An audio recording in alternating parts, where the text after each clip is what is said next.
Hi, everybody. Hello, hello.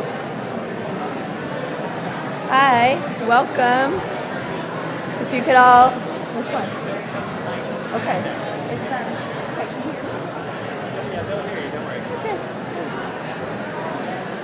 All right, welcome. We're going to get started. We've got a tight plenary schedule. I'm going to keep talking until you're all ready. Thank you for joining us at EcoFarm 2014.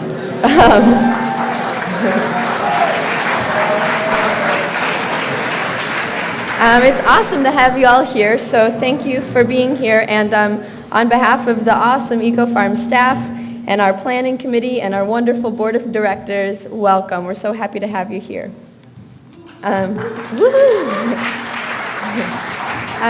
My name is Liz Birnbaum. I'm the program coordinator for the Ecological Farming Association. And we're really happy to say the theme this year is Gather and Grow, and that is what you have all done. You've chosen to gather, and we will all grow together. So now I got some fun announcements to make. So we're really proud to say that we're offering continuing education credits again this year, including CCA credits. And if you don't know what that means, and if you don't know what CPA means, check page 3 in your program for that and more important information. Also, there's no camping on Asilomar grounds, and if you are not registered to sleep on site, you also can't park on grounds. So find parking on the streets of Pacific Grove, but do watch for the signs, and also look out for any reserved parking spaces here we might have. Asilomar does ticket, and we need to warn you about that. There are also water stations provided by U.S. Pure Water. You'll see them marked on your map, and you'll probably run into them as you're going to workshops. Also, we have the dates ready for the 2015 conference, believe that or not. So mark your crop rotations for January 21st through 24th, 2015. And this year, if you also haven't bought your meal passes, please be sure to do so because they do sell out. And we work year-round to really source the food for these meals. And they're a wonderful celebration of this community. And this year, the awards banquet and ceremony is back in the main room of Crocker Dining Hall on Friday night.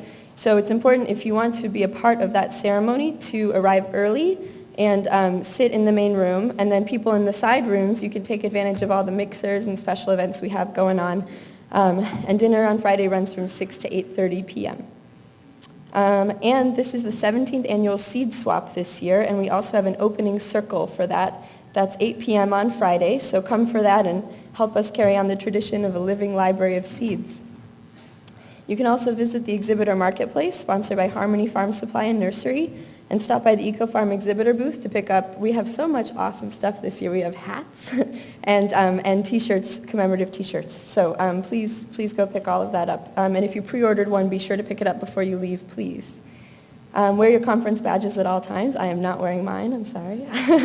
Bad example. But we will be checking badges and IDs at events serving alcohol. You also got an evaluation with your registration materials. Fill that out and you will be entered for a chance to win a 2015 EcoFarm conference with lodging and meals. So that is a pretty good deal. And then MP3 sales, if you miss a workshop or there's a couple that conflict that you're really interested in seeing, you can buy MP3s of all the workshops online after the conference through the EFA website. And after this plenary session, there'll be an art exhibit opening it's tonight only in Nautilus, which is over in the Sea Galaxy. And the show is supported by the RK Foundation, including support to bring representatives from Mexico to speak about the agroecology movement. And one of them, Victor Flores, will be showing his photography tonight, so please come check it out.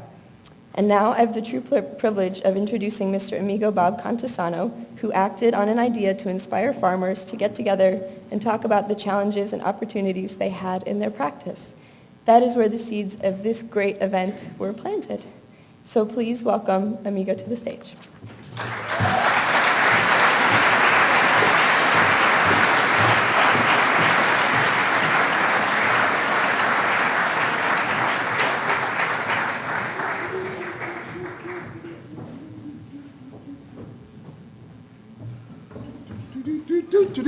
Welcome. I'm so honored to be here with you tonight.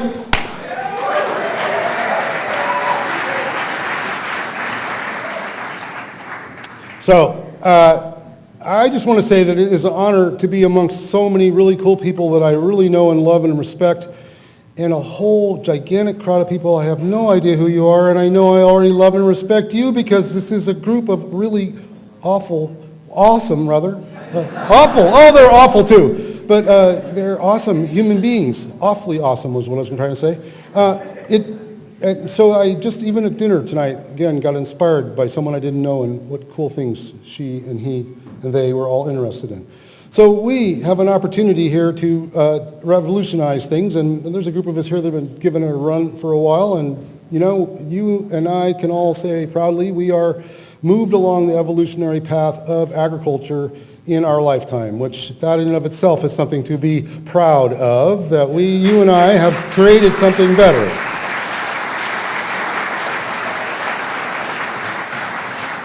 And we have the opportunity, responsibility, and absolute dire need to create something even better still.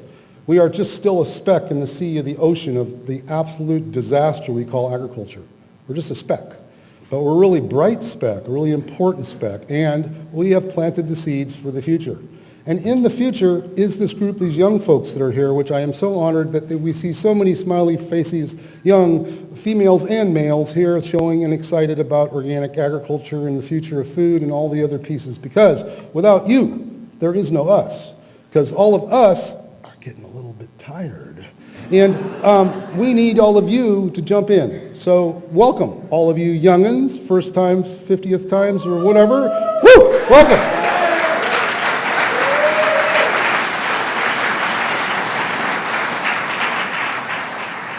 And I had the privilege last week to be at a group session. That's the best way I can describe it. 24 of us long-timers, I had no idea how long time we'd farmed, organic farmers, commitment to the group, got together and chatted for 5 days. I didn't think it was even possible I could sit and talk so long, but it was unbelievable inspiring. And it turned out there was 914 years of experience in the room, which I thought was itself pretty amazing. And I know now that there is a whole bunch of really cool people who I never knew who put their entire life to creating change right now happening in my community and all around the country and all around North America. And that makes me feel absolutely proud and awfully inspired and challenged and excited to have the best EcoFarm conference ever. Welcome.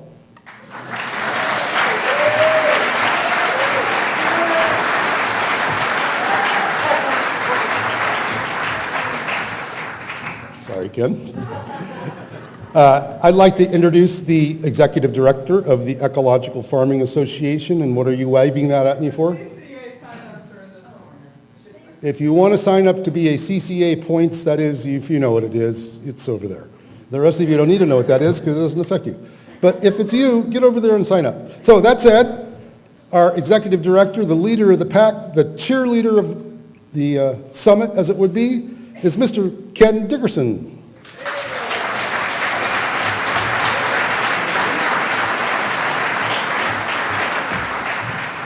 Thank you, Amigo, for sharing that inspiration with us.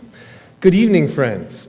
I'm so grateful that we are all able to be together again this year. And on behalf of the Ecological Farming Association, I want to welcome you all to this, the 34th Annual Ecological Farming Conference.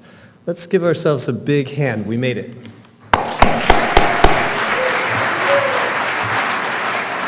Regrettably, Dr. Kathleen Merrigan is snowed in on the East Coast and sends her regrets for having to cancel tonight's presentation. However, we plan to well utilize Dr. Merrigan's time by expanding the panel and Tom Willey's remarks to help address Dr. Merrigan's topic, the goals and gains of the good food movement. Tom will also moderate the amazing panel that will be on stage tonight. Whenever it has been my job to welcome you all to EcoFarm, I'd like to start by acknowledging in some way the fact that all of your work is EcoFarm. Really, this program is of, by, and for you.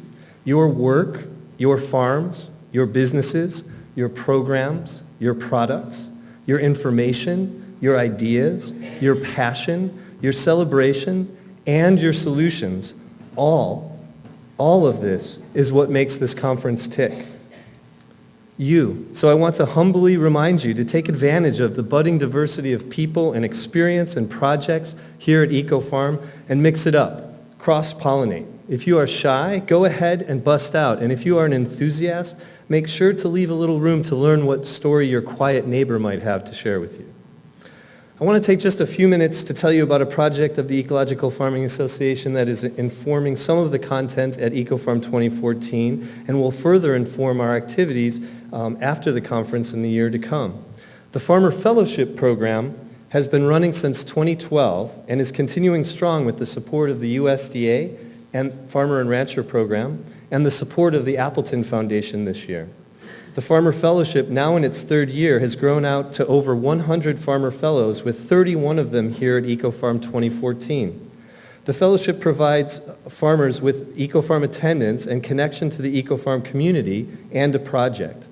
This year's project will begin a dialogue about a democratic cooperative farmers association, which will be farmer-led and seek to coordinate access to existing resources and give farmers a support system for their farming operations and businesses.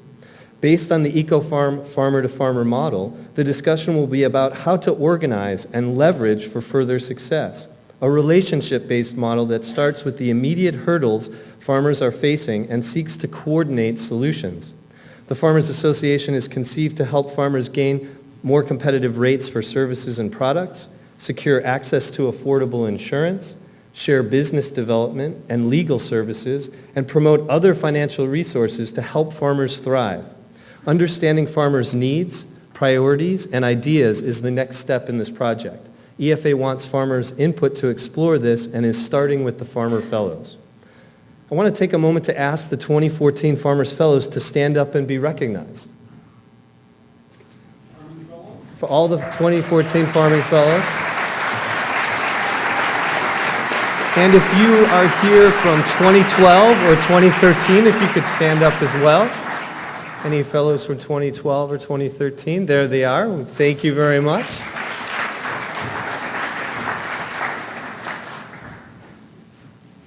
Quick note, any 2014 fellows that haven't checked in can get their fellow packet with Tessa at the front of the stage after this plenary or in registration and surf and stand first thing tomorrow.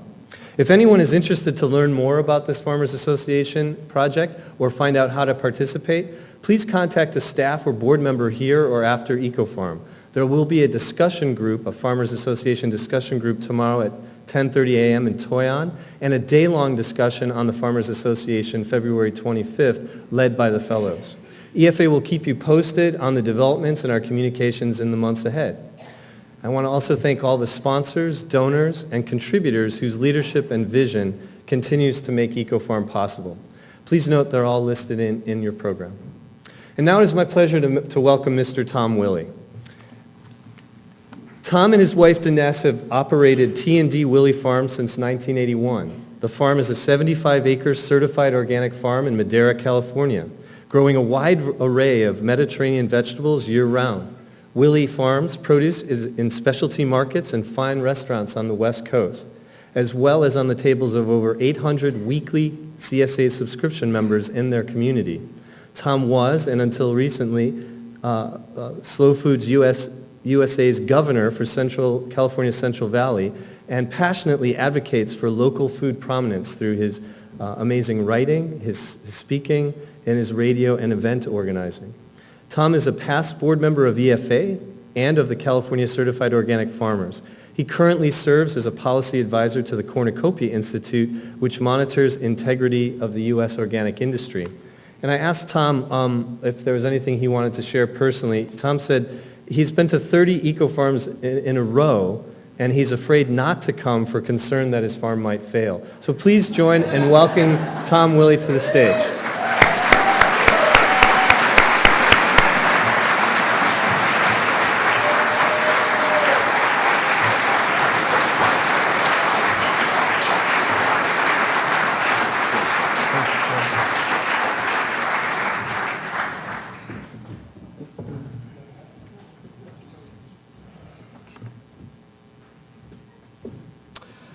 I want to thank the Madam Undersecretary for conceding her time to the gentleman, dirt farmer from Madera. and I will do my best to make good use of the opportunity. I don't make a habit of criticizing the Almighty, but an exception will be made here this evening at the risk of calling down a thunderbolt on this meeting house. I was brought up in the Catholic tradition, altar boy, seminarian, and as such, we were not encouraged to read the Holy Bible on our own. It was interpreted to us by our priestly class. However, I sneaked a few peeks, and lo and behold, our story begins in a garden, a rather complete and spectacular one, it's told. Our Edenic garden shone in splendor between the Tigris and Euphrates rivers. Today, a droughty, war-ravaged corner of the planet that's difficult to imagine as the cradle of civilization for all Abraham's children. But so it was, according to sages of science now, as well as the authors of this holy book. The creator of this garden gifted our ancestors a ticket to ride, free to subsist on the low-hanging fruit of a perfect nature, elaborated over eons of biological evolution that preceded us by several billion years. We Homo sapiens appear to have more or less behaved ourselves until rather recent times, when we got into a serious dust-up with the proprietor over who's really in charge of this place. Here's where I must question the wisdom of the great artist. I'm certainly as arrogant as anyone else in bestowing on we humans this free will thing. Why didn't she just make us as obedient as the earthworm, a bacteria, or a mole? For the life of me, I can't fathom the brilliance behind the free will thing. We're all somewhat aware that trouble began when we became overly impressed with our own intelligence, developing notions that we could run things better than the old man. Out of aggravation, he said, "Go ahead, try it," rescinding our free lunch, and holy smoke, we're now out making a living, poking sticks in the dirt, dropping seeds, herding beasts, and praying, oh so desperately, for rain. There's your invention of agriculture, folks. May I have a show of hands? How many in this hall eat food? That many. Then you're all farmers now, just like me. That's our current biological circumstance, apparently of our own choosing, but I'm not sure it was a smart move.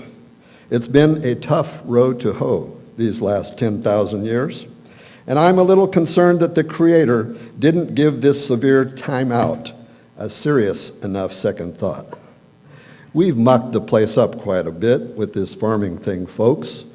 Turns out the Garden of Eden scheme was an early franchise business.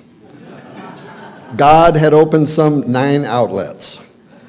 That home to most of our farming ancestors we know as the Fertile Crescent in the Near East. Others flourished in China, Mesoamerica, the Andes, and what is today's eastern United States. These once Edenic free food zones are what we now believe to be the homelands of agriculture.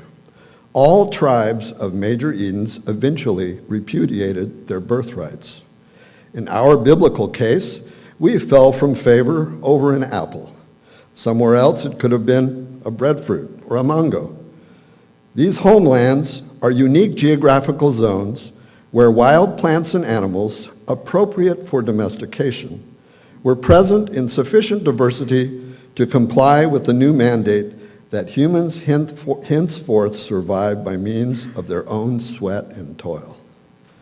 Though the ancestral Fertile Crescent home of our own agriculture generously provided multiple species for domestication, emmer and einkorn wheats, barley, peas, lentil, and chickpea, its former hunter-gatherers certainly thrived less well as farmers. Early agricultural diets in various homelands around the globe have been demonstrated to have provided a much narrowed diversity in foods and nutrition at much greater expense of energy and toil to now harder working people. Even an exceptionally good fortune of the presence of domesticable sheep and goats in our Fertile Crescent region, not to mention olives, figs, and grapes, rounding out today's celebrated Mediterranean diet, failed to secure health and well-being equal to hunting and gathering times. Agriculture provided both advantages and disadvantages by producing surplus, allowing people more sedentary lives and driving increased population density. Small bands of constantly moving, hunter-gathering peoples were previously not subject to epidemic disease and left negligible footprints on their environment. Now, sedentary communities of greater population density began what we like to call civilization, but also set the table for epidemic infectious diseases, the dumbing down of diet, as well as those ecosystems upon which they were now imposing agriculture. These domesticable, species-rich homelands became the suns from which agriculture radiated out to neighbors and finally distant communities around the globe in pulses of innovation, conquest, and migration. According to evolutionary biologist Jared Diamond, in his now classic Guns, Germs, and Steel, the randomly concentrated biological wealth of these homelands is the most accurate predictor of why certain societies ultimately dominated over others, not notions of superior intelligence or other race-based genetic attributes of any people. The keystone advantage of these societies was solely a gift from nature. Edenic birthrights, which we all curiously repudiated to assume a bittersweet mantle of toil, sweat, and disease. This holy book of ours pronounces a sentence, "For you are soil, and unto soil you shall return." That is our predicament. The only way back to paradise is by playing in the dirt, reconstructing nature's perfect garden.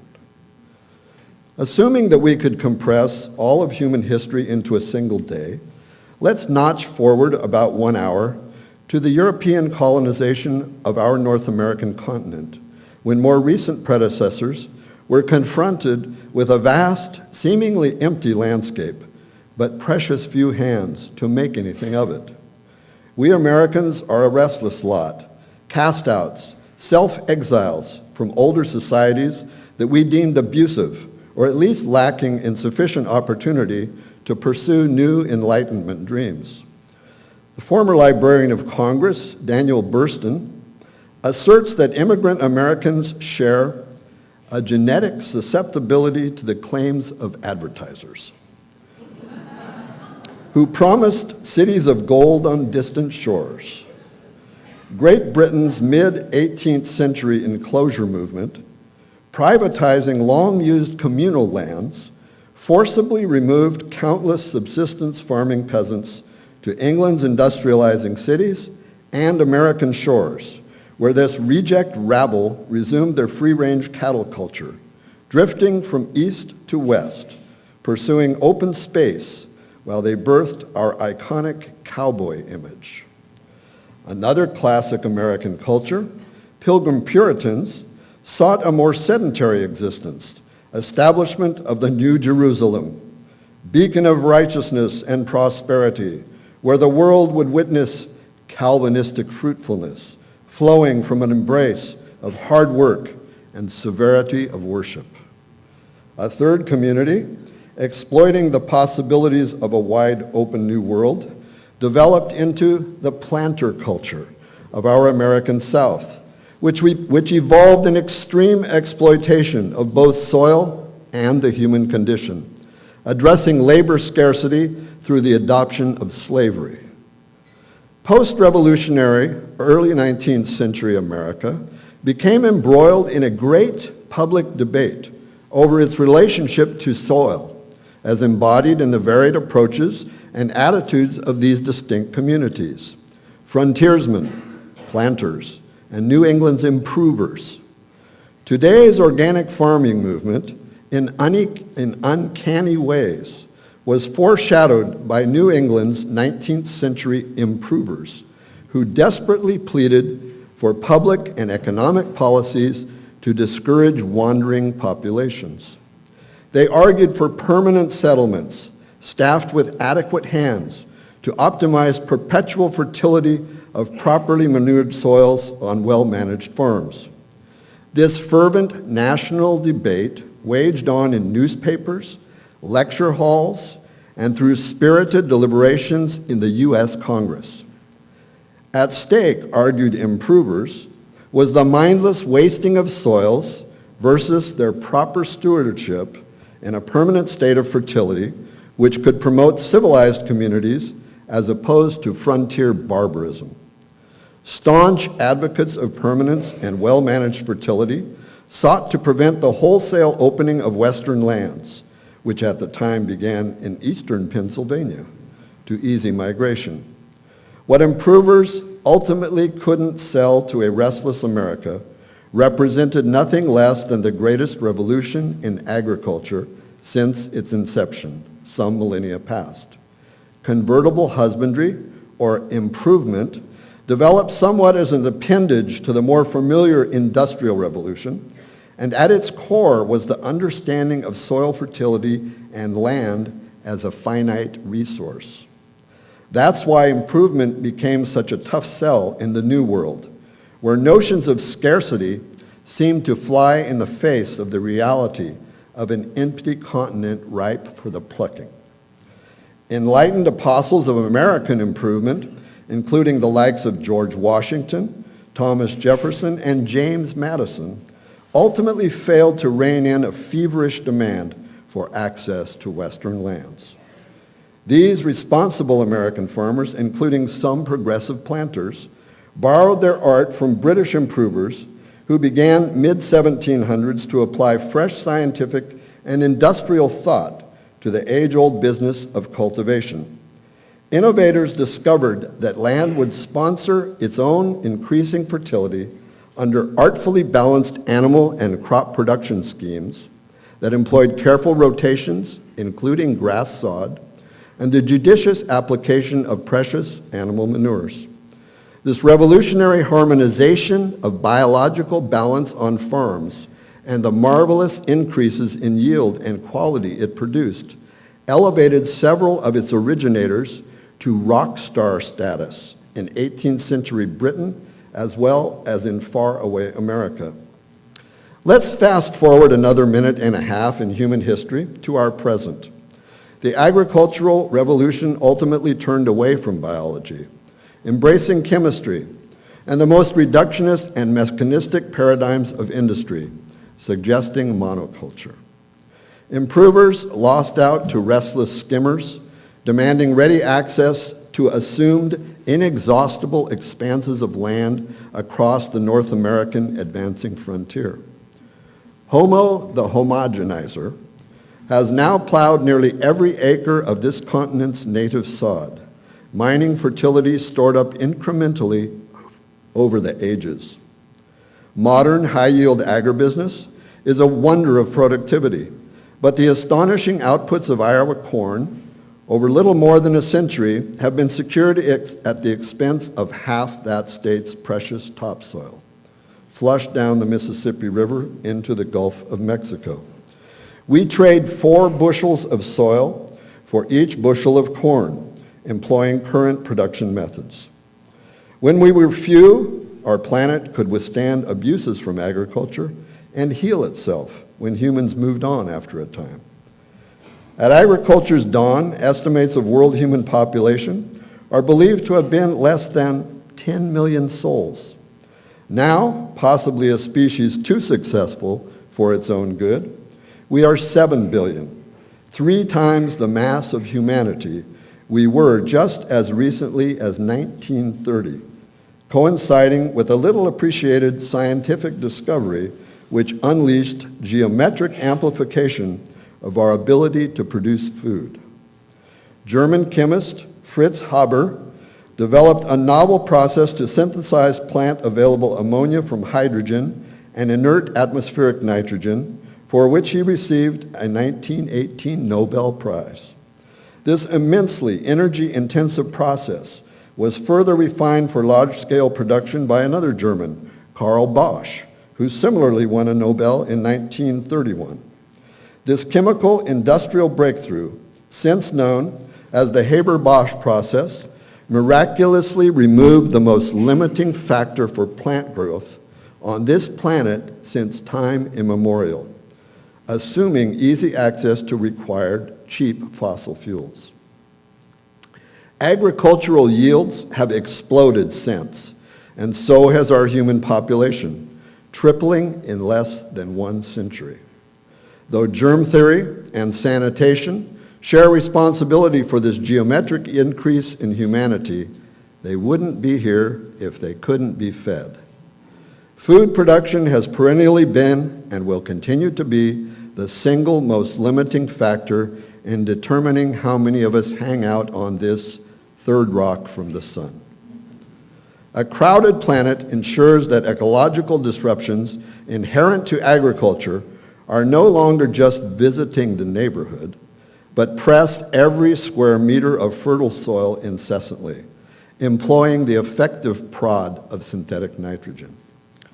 Nutritional scientists have recently accessed enough historically comparative data on fruit and vegetable quality over a sufficient period of time, about 50 years, to postulate a dilution theory. It seems that nutrient density in many crops is inversely proportional to high yields. Modern cultivars are producing more tons per acre, but analyze for fewer vitamins and minerals per harvested unit. Overstimulated, high-yield agriculture is producing an excess of empty calories with which we are filling ourselves while depleting our soils.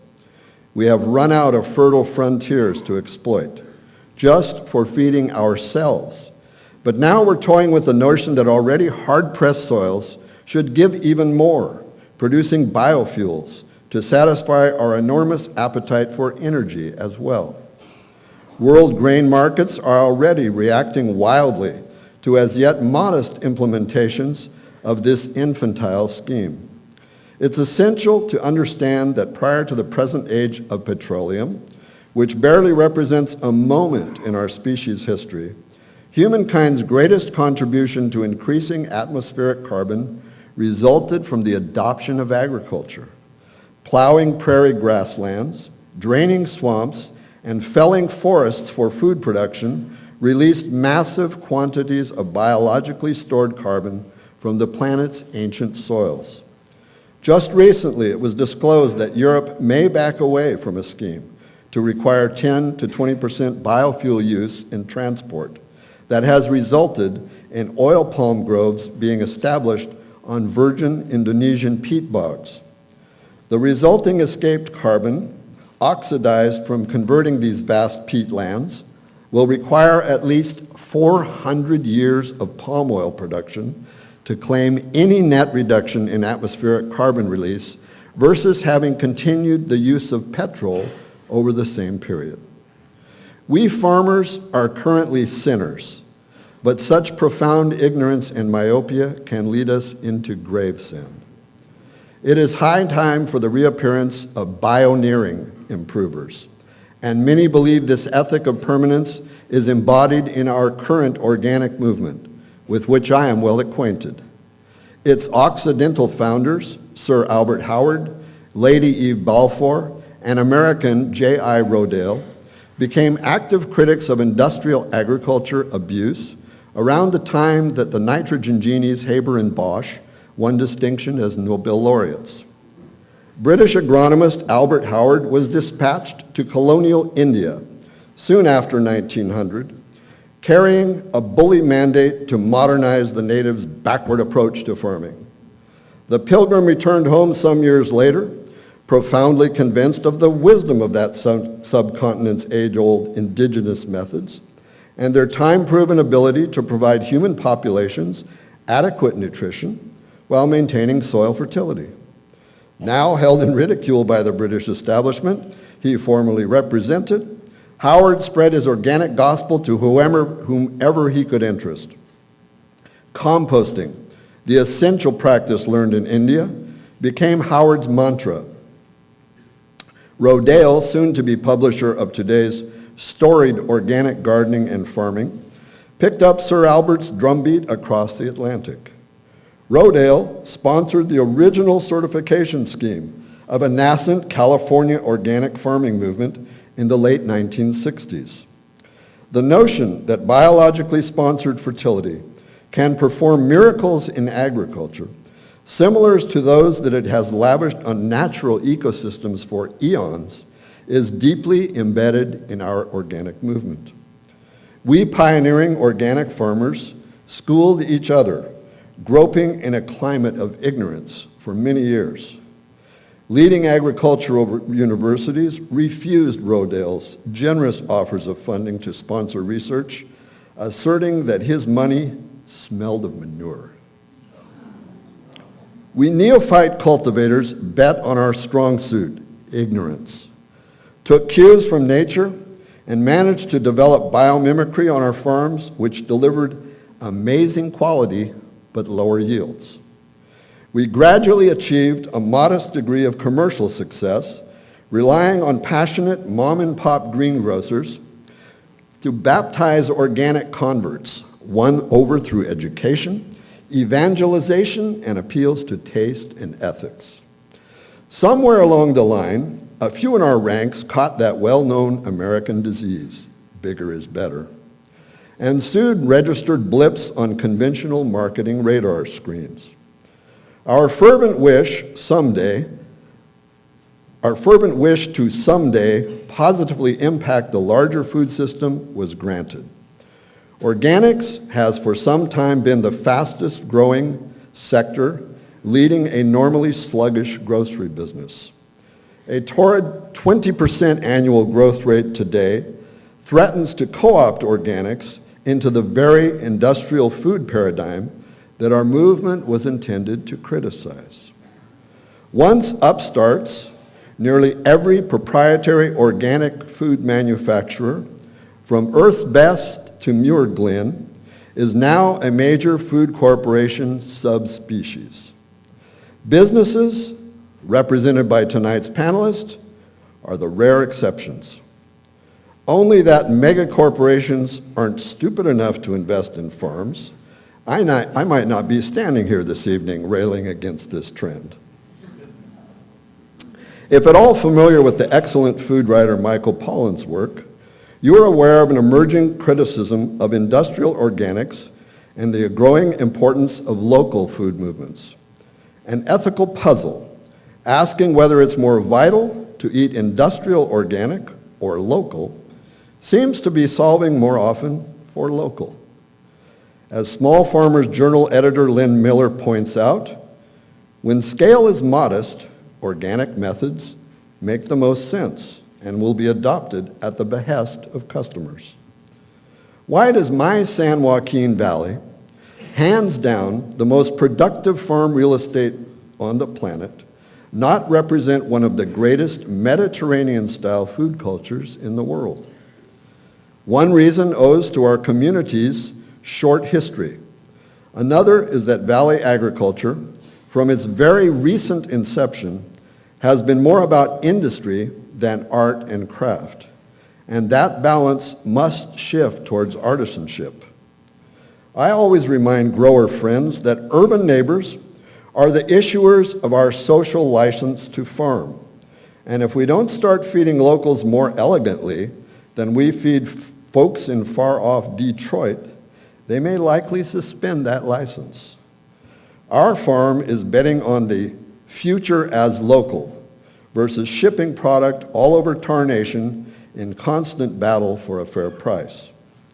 I believe a significant renaissance in locally produced food is underway as connections between the quality of what we eat and the quality of life that we enjoy are more firmly established in the public's consciousness. We humans have only quite recently begun an evolution away from hunter-gatherer adaptations to become gardeners.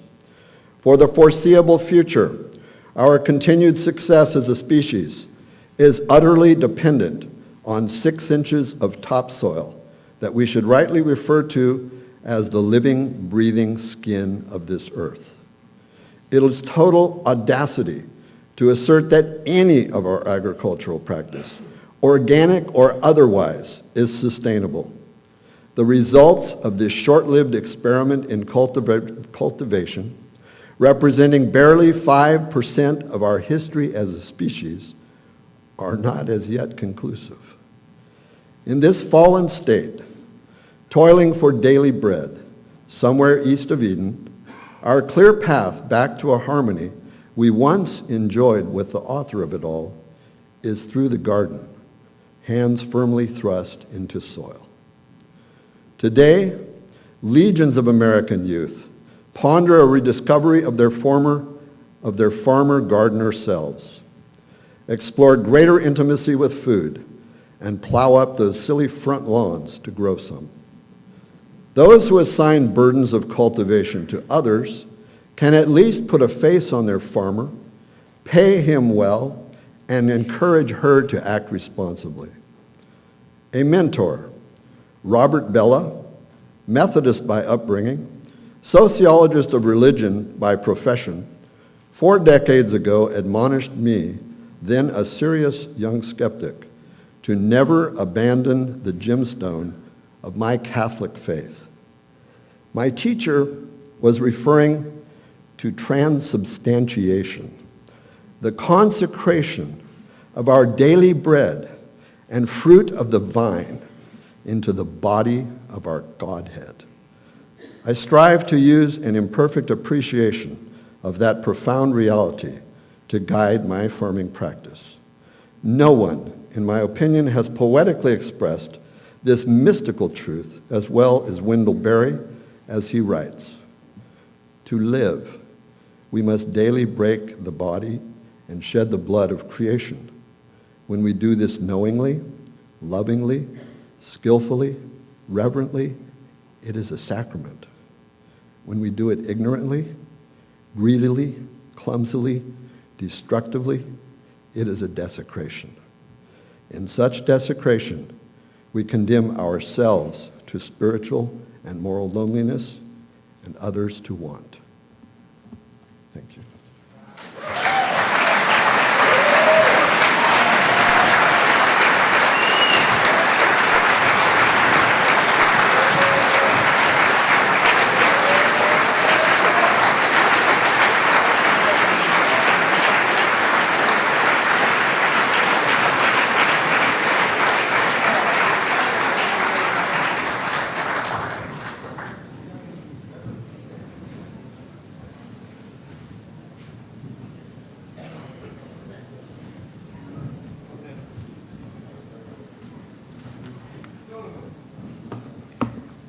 This was supposed to be Kathleen Merrigan now, but it's me again, folks.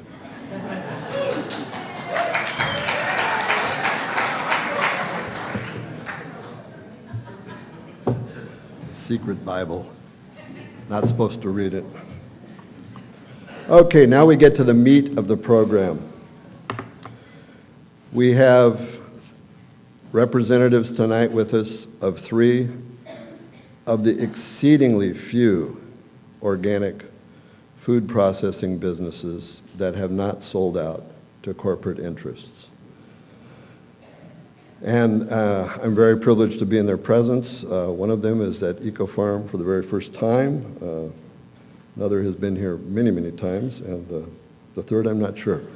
But they are representing Dr. Bronner's Magic Soaps, the Lundberg Family Farms, and Nature's Path Organic Foods. Now, each of these is going to come up and present a 10-minute visual and presentation on their business. And after each of the 3 are finished with that presentation, we will retire to the conference table over there where we'll grill them to see if any of it was true. And we'll begin with David Bronner, who is I welcome for the first time to EcoFarm.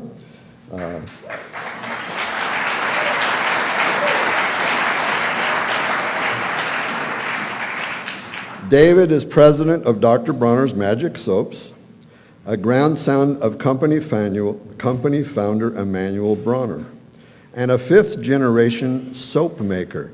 I just found out earlier this evening that soap maker is an actual profession. Your grandfather was born in 1908 and immigrated to the United States in 1929, I believe, and he continued to pursue his profession as a soap maker. It's not thought of as a profession, but you'll learn that it is before this evening is over. Under David's leadership, Dr. Bronner's was one of the first brands to certify their soaps, lotions, and balms under the USDA's National Organic Program. Today, Dr. Bronner's is coordinating certified fair trade projects for all of its major ingredients. David pioneered using 100% post-consumer recycled bottles for liquid soaps and a hemp recycled paper blend to package bars. He coordinated the Hemp Industries Association's successful multi-year litigation against the Drug Enforcement Administration, protecting sales of hemp foods and body care products in the United States. We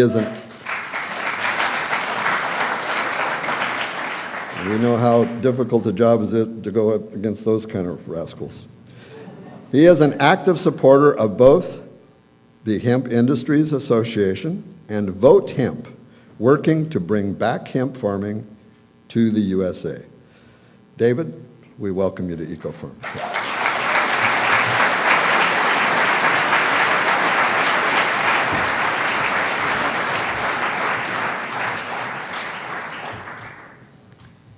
All right. Thank you, Tom. Thank you, Ken. Thank you, everyone, for inviting me to come out and share our story.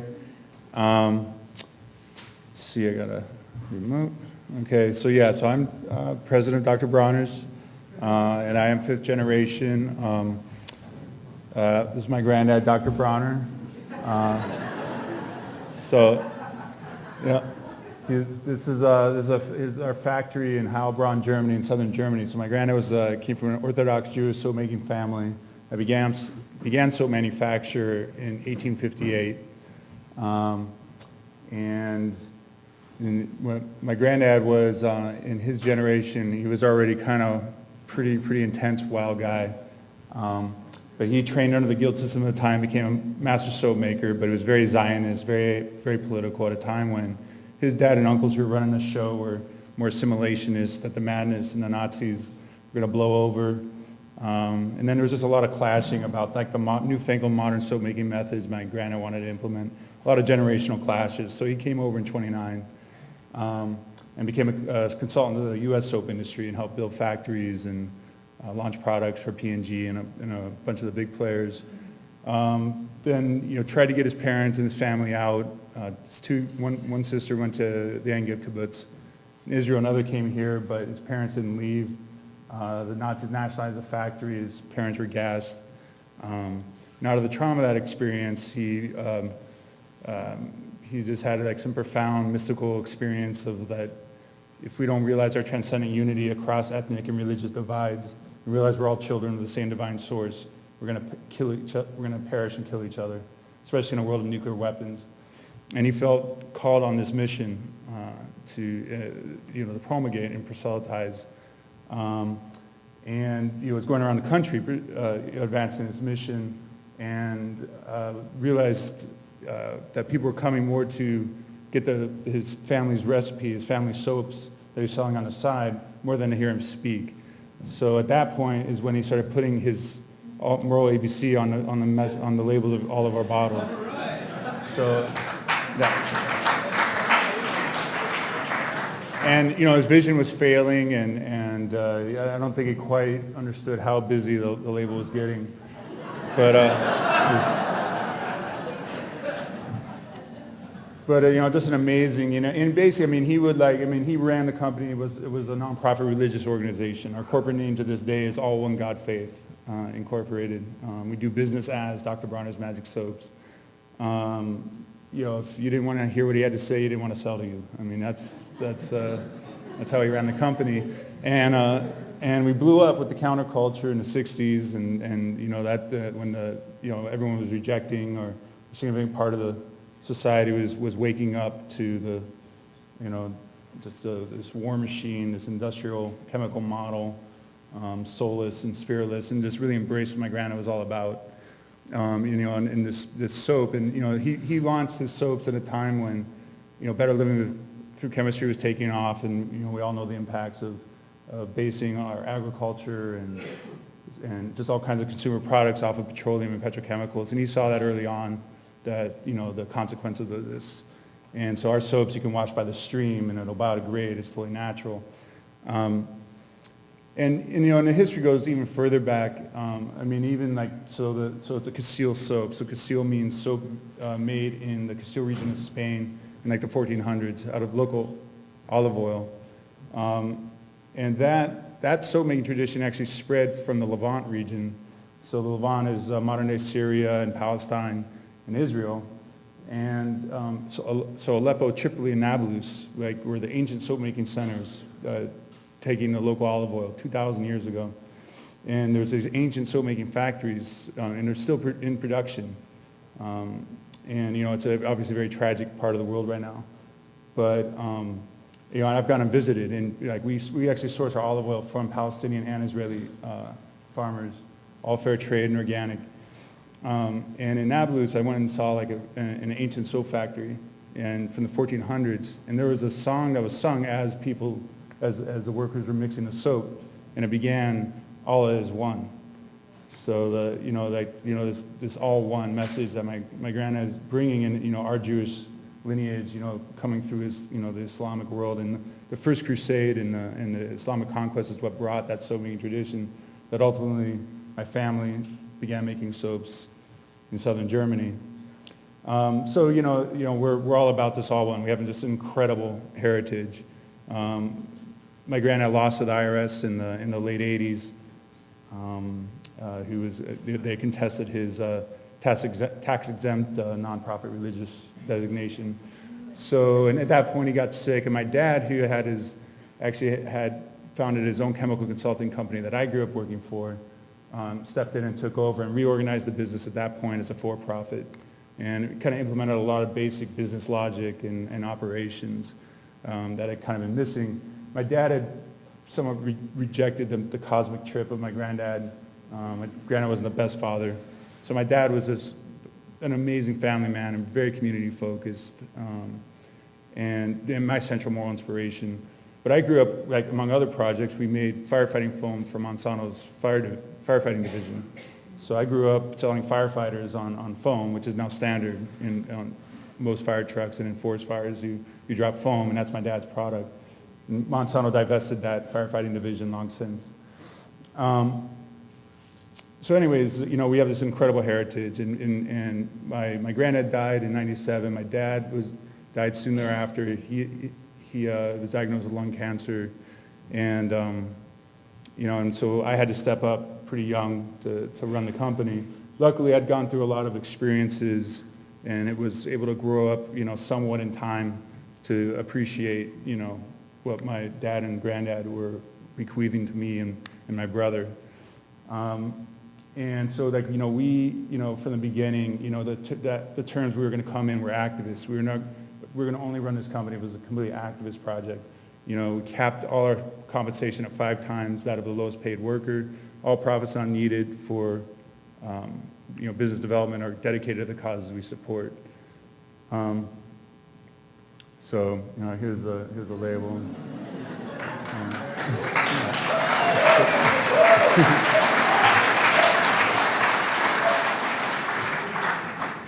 Yeah, it's pretty amazing. It's kind of like the I Ching, you're in a bathroom and just... And this is, this amazing vision that we have to, live up to. We're all brothers and sisters. We should take care of each other in spaceship Earth, and constructive capitalism where you share the profit of the workers on Earth from which you made it. And so we translate that. So basically, we're super family. It's me and my brother, our partners in crime. My brother-in-law is our chief operations. My mom's CFO. So we're super tight and very competent, but we have a lot of a non-family core team that are just amazing. We're kind of taking this old world simplicity and translating it to the modern era. And what is that? Rejecting the industrial ag machine, going back to the agroecological methods that are, if we have a chance on this planet over the next, 100,000 years, this obviously is what we need to be doing. Doing all this good stuff. The 5-to-1 cap and good benefits. Oh yeah, sure. Cool. So we're organic, we're also fair trade, so the social side of sustainability, fair pricing for farmers, fair wages and working conditions. Organic in and of itself is not a guarantee that people are being treated right or paid right, especially in the developing world. In our major projects, our coconut oil, this is a high lather, it's our major ingredient, and we had a tsunami relief project, one thing led to another in Sri Lanka, and now we have a really cool fair trade project. It's our own factory, our own company. We have a fair trade palm project in Ghana, and these are all agroecological methods. It's like vermicasting and just really cool stuff going on. We're partnered with just amazing people. We have the olive oil project in Palestine and Israel. And then we fight. So we leverage the soap. The soap's great, but it's like we fight for our causes, and we got really fed up with our industry, personal care. Once the food, the NLP issued rules, and then the personal care maneuvered to exempt personal care from complying. So then there was just all kinds of BS organic claims in personal care. We tried hard for like 5 years to solve it collaboratively, and eventually had to litigate. And kind of created such a mess that finally Whole Foods lowered the boom, and now there's, for the most part, you can trust an organic claim in the natural channel, kind of. Like industrial hemp, we've been fighting. We partnered with Nature's Path in 2001 to take on the DEA, who was trying to, just ban all hemp, basically schedule hemp foods as Schedule I narcotics. It was this ridiculous time. Backed them, fought them off, preserved the industry, and that was really where I cut my teeth in activism. And and now we actually just harvested the first hemp crop in the U.S. in over 50 years in Colorado.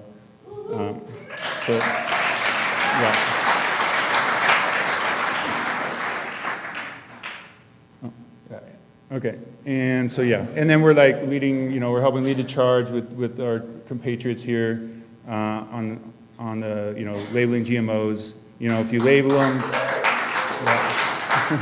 we partnered, Plenary had the vision, and we partnered up and almost beat them in California, almost beat them again last year in Washington, and this year in Oregon. That's where I'm coming from. I think we have, the magic situation. We got the ideal electorate. We've been through this twice, and know how to beat them, and they're going to go down.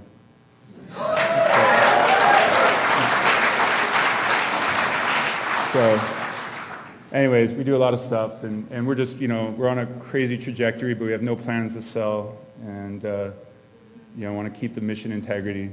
And one of those ways is the benefit corp structure. It enables a purpose other than maximizing shareholder return to be enshrined in your corporate purpose, so you can't be sued by your shareholders for giving away your money. So that's something, that's one way to protect our mission. And then we've actually I've already transferred 75% of my shares, as my brother, to his 5-month-year-old son Eli and my 16-year-old daughter. They're non-voting, but that's so if one of us gets hit by the bus, that's the you get the estate tax. That's generally what happens, and why family companies can't hold on to control. So these are things that we're trying to do to protect our mission. But there's only so much you can do. So, but nonetheless, we're going to keep doing it as long as we can do it. And, all right. Well, thank you.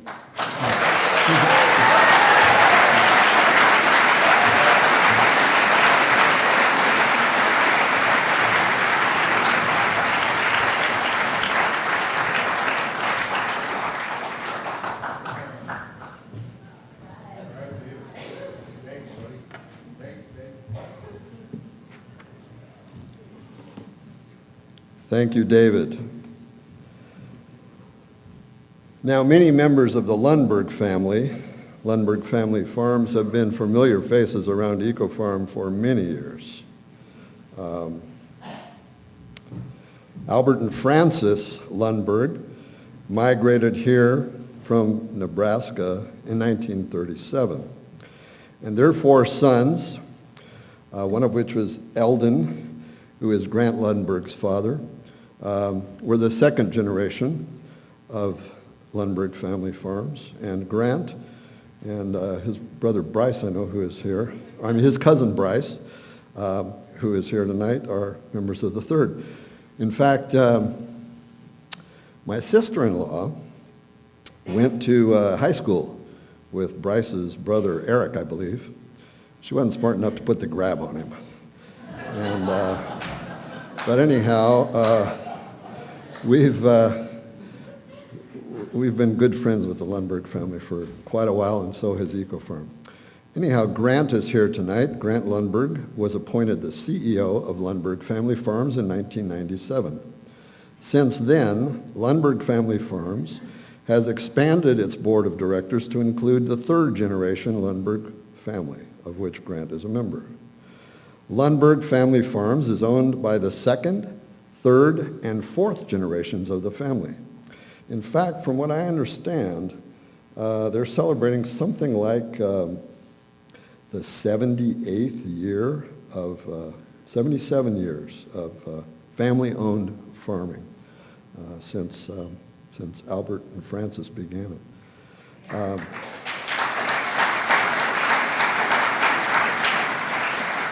We're just barely trying to limp through the first generation of ours. It's the leading producer of organic and eco-farmed rice and rice products in all of North America as far as I know, employing 250 people. The board is comprised of 8 family members, including Grant, and 2 independent directors. In 2012, he served as the co-chair of the California Right to Know campaign, and I know that he put in tireless effort on that campaign.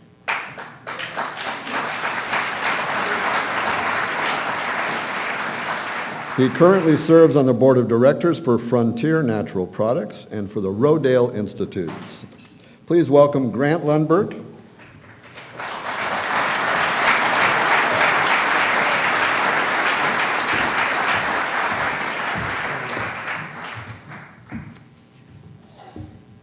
Thank you, Tom, and thank you for inviting me to be here. I'm very honored to represent my family and talk a little bit about our history.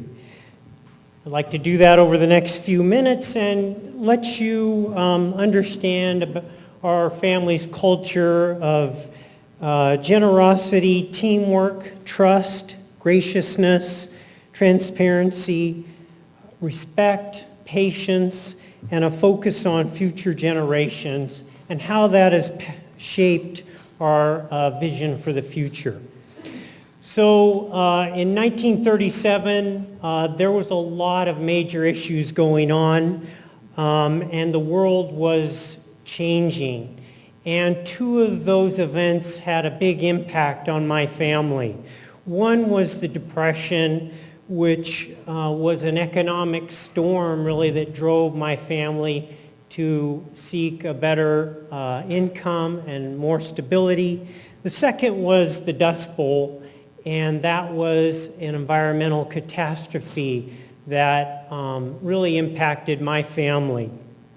So in 1937, our family was in central United States. They lived in central Nebraska. And because of these events, my grandpa and grandma, Albert and Frances, my dad, Eldon, his brothers, Wendell, Harlan, and Homer, decided to go west, which I think was a really good decision.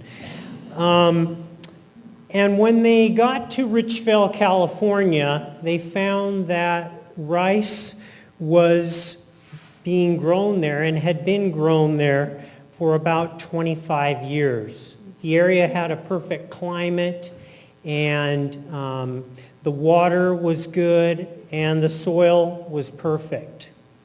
Now, I don't know what just happened before this picture got taken, but this is, I think it's, I'm not sure. You could fill in the blanks there. But when they got to California, they started to farm in a way, that built the soil for the future. So they started to use cover crops like red oats and purple vetch. They fallowed the ground, and they incorporated the stubble. They also, as they were successful, my grandparents were able to purchase land, and they did that in their sons' names. And that really started a culture and tradition of generosity and graciousness. So you can see some of our cover crops there, but in the 60s, this looks like a cool group of guys. My dad and his older brother, the next oldest brother, Wendell, had been farming for a few years. And my uncle Homer, the youngest brother, my uncle, tells a story about, they were coming back from the service and the university, and their older brothers welcomed them into the family farming partnership as equals. And that really, for the younger brother, Homer, that really set an example of, we are a team and we are going to work together and we're going to be successful.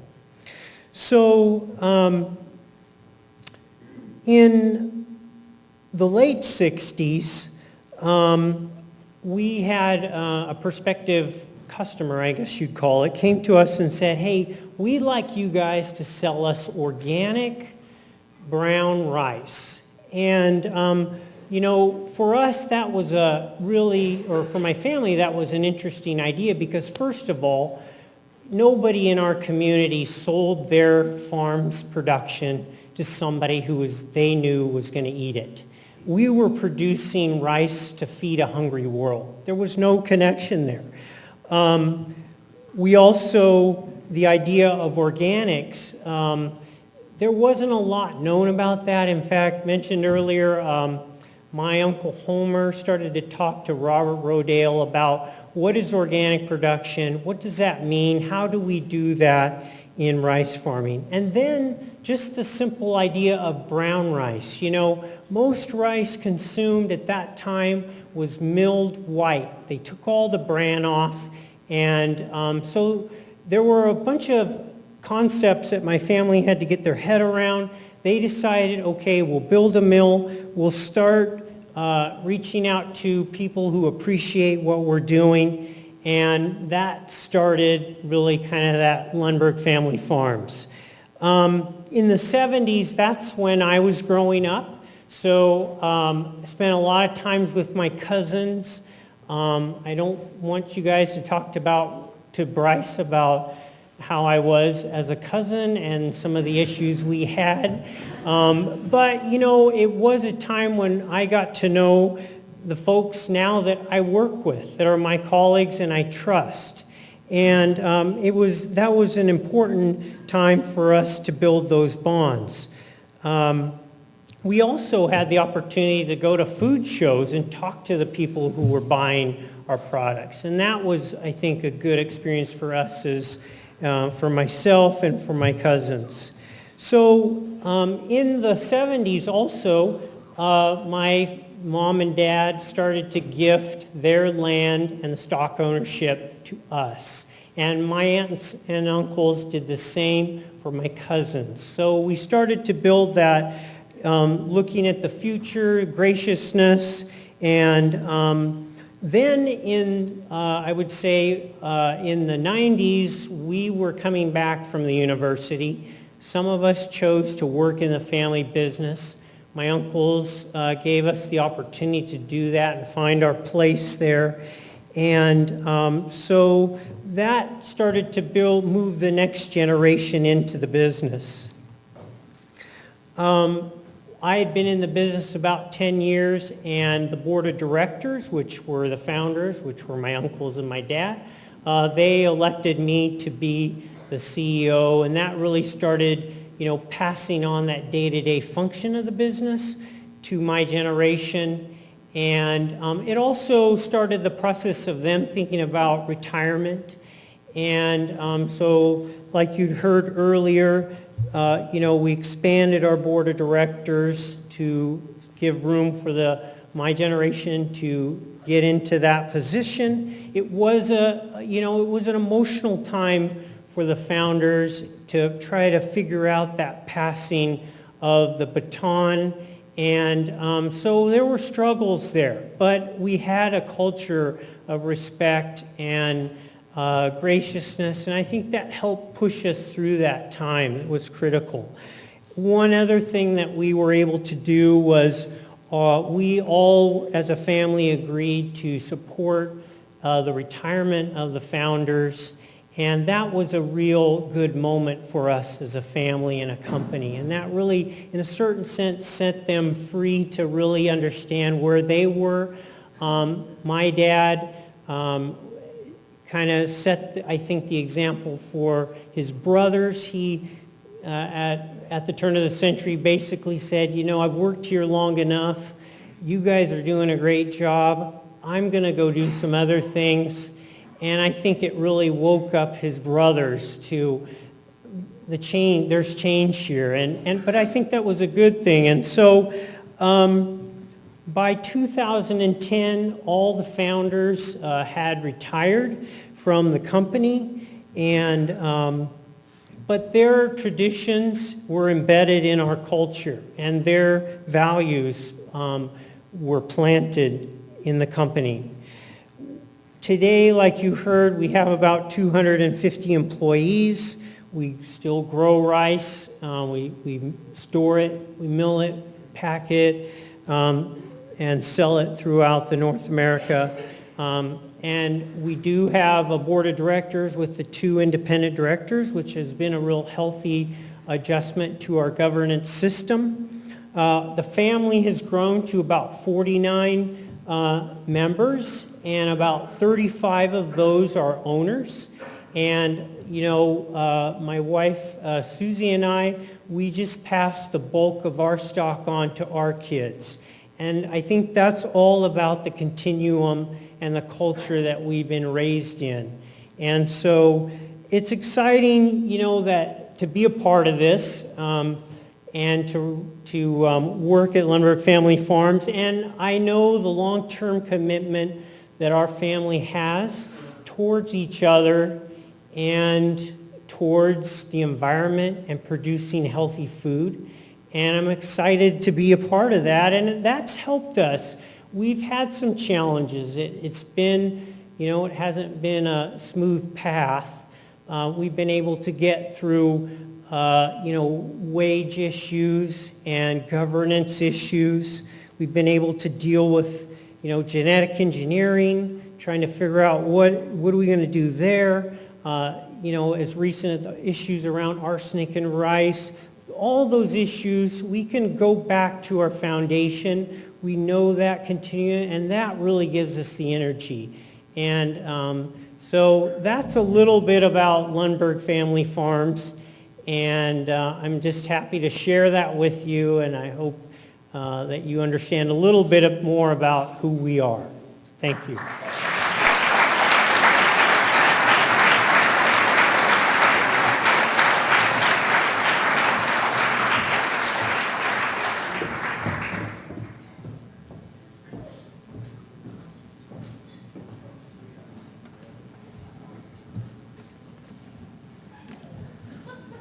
If you think that businesses such as these can't operate with high integrity on a relatively large scale, Lundberg Family Farms processes and markets rice produced from 14,000 acres.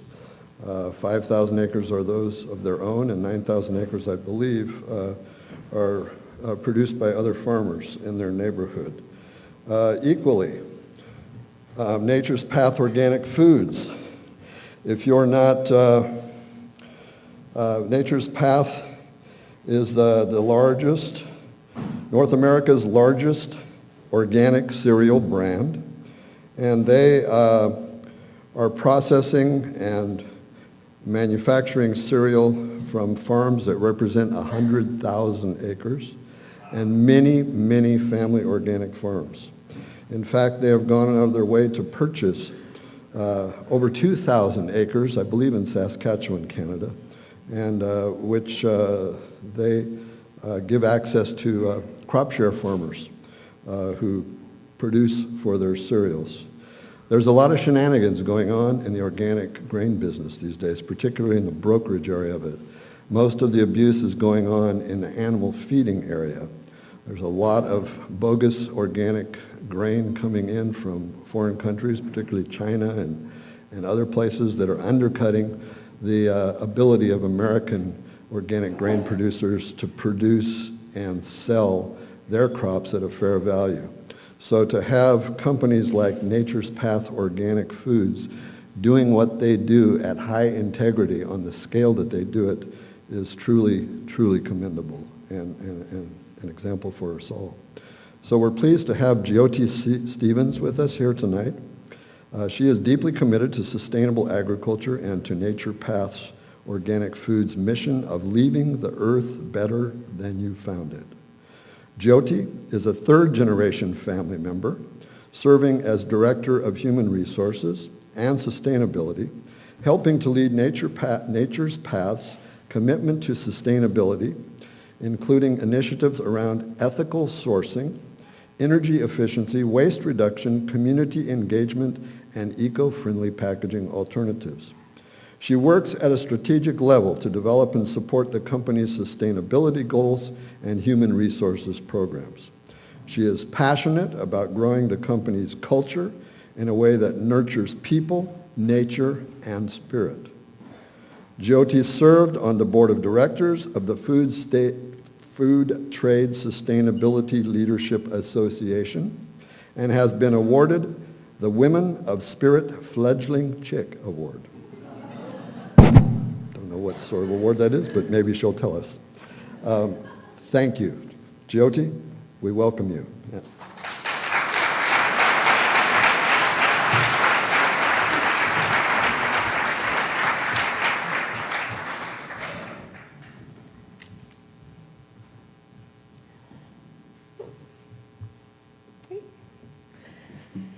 So my parents, Aaron and Rutna, have a maxim that they love, which is a success is a failure that never gave up.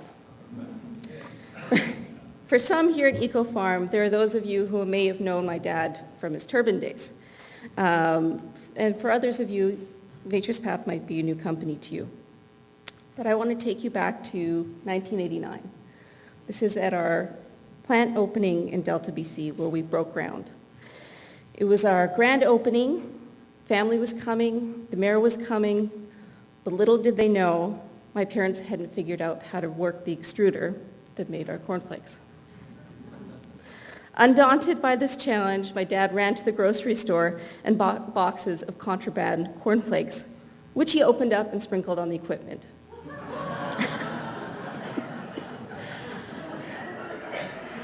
It took 6 months, serious refinancing, and intense pressure to get that plant up and running.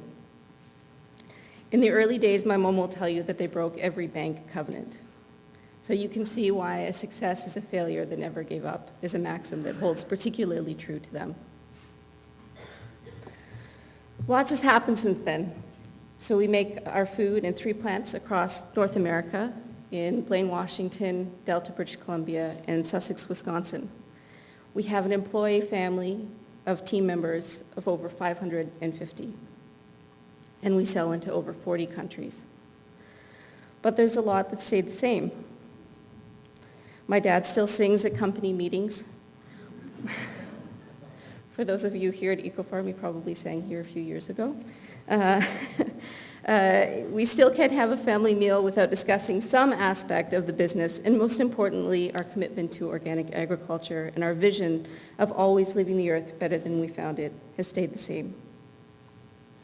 So the web intro to this panel talked about learning on how we can succeed while maintaining our commitment to triple bottom line principles. But what I would like to maintain is that the reason why we have succeeded is because of our commitment to triple bottom line principles. Over the past decades, we've seen increasing consolidation in our industry, and most of our largest competitors are companies that may have started up as mom and pops, but are now under the umbrella of a company that doesn't necessarily hold the same values. These companies can outspend us with marketing dollars. They have larger sales teams that reach broader. But what they don't have is our commitment to our values, which broaden and strengthen our relationship. Our independence is a differentiator because we have the freedom to speak about the causes that support, to speak and support causes that are core to our values. It's my dad and my sister, Gurdeep. So I think that our support of GMO labeling is a great example of this. Nature's Path, along with Dr. Bronner's and Lundberg Family Farms, invested serious emotional, financial, and time commitments to support these efforts because it's important to us, it speaks to our values, and it's important to our customers. The amount of love and respect that we've gotten back from our customers is something that a company that's run by a parent company can never buy.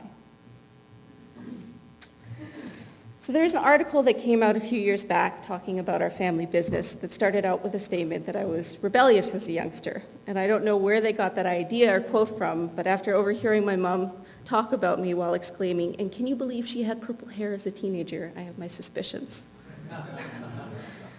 So my journey to joining Nature's Path wasn't exactly straight. I never thought or imagined when I was practicing jazz skills in music school or getting involved in the environmental movement that I would be here talking about what it's like to be a part of a family business.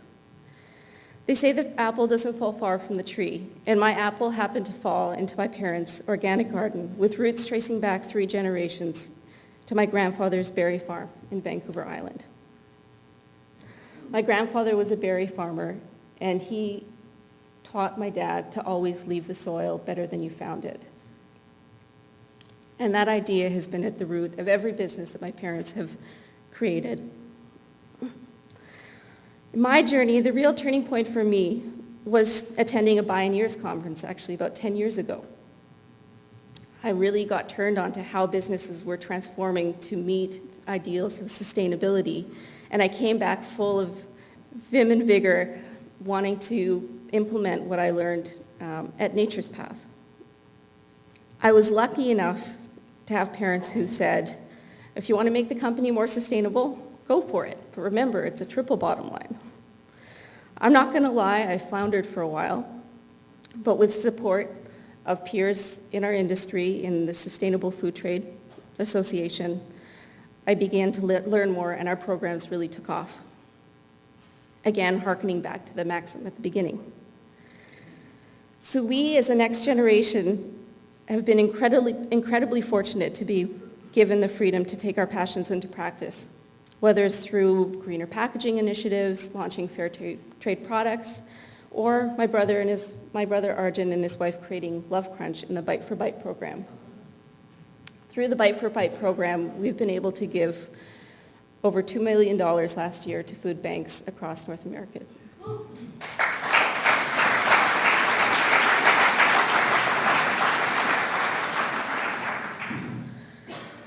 My mother, my father, my brother, and I all have offices feet from each other. And while being part of the family has certainly been a foot in the door, my parents have been adamant about making Nature's Path a meritocracy. What that has meant is that for us involved directly in the company, we've had to go out and get formal business education, and we've had to work our way up from sweeping the floors in the plant to doing data entry to smaller jobs along the way to where we are now, and we still have a ways to go. As I look at the challenges on what our family business is now focused on, it's really how do we keep the magic as we grow. We're at an interesting place where we're still very much an entrepreneurial company, but we need to put in the right systems. We're bringing in people that have larger company experience and still figuring out how to best orient them to our purpose. We've come a long way in interviewing, educating, rewarding performance that fits with our values, but we're still learning. It's a complex and challenging dance, and one that needs just the right amount of creative tension. There's no greater blessing for me than to go to work, and while at work, seeing people that you love the most, all working towards the same goals. However, I consider our family to be one that now measures well into the hundreds. And just to close off, I'll take a page out of my dad's book and share one of his favorite quotes, which was, "I started alone in the journey of love with hope and zeal. At every step, people joined me, and soon we became a caravan."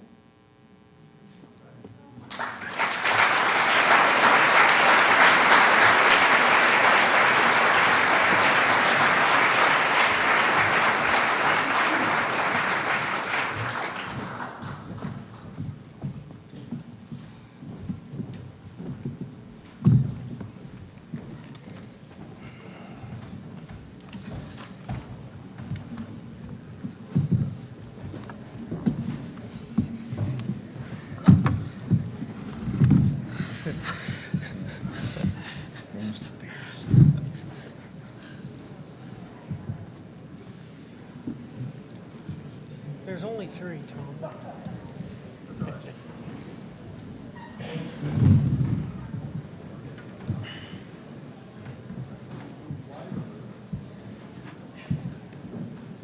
Tom, do you want me to chair? Huh? Do you want me to chair? No, that's all right. Somebody will grab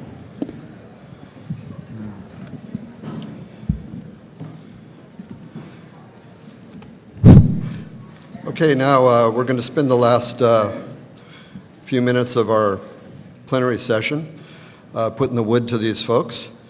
And each of them will answer a question. And we'll address this first to Grant.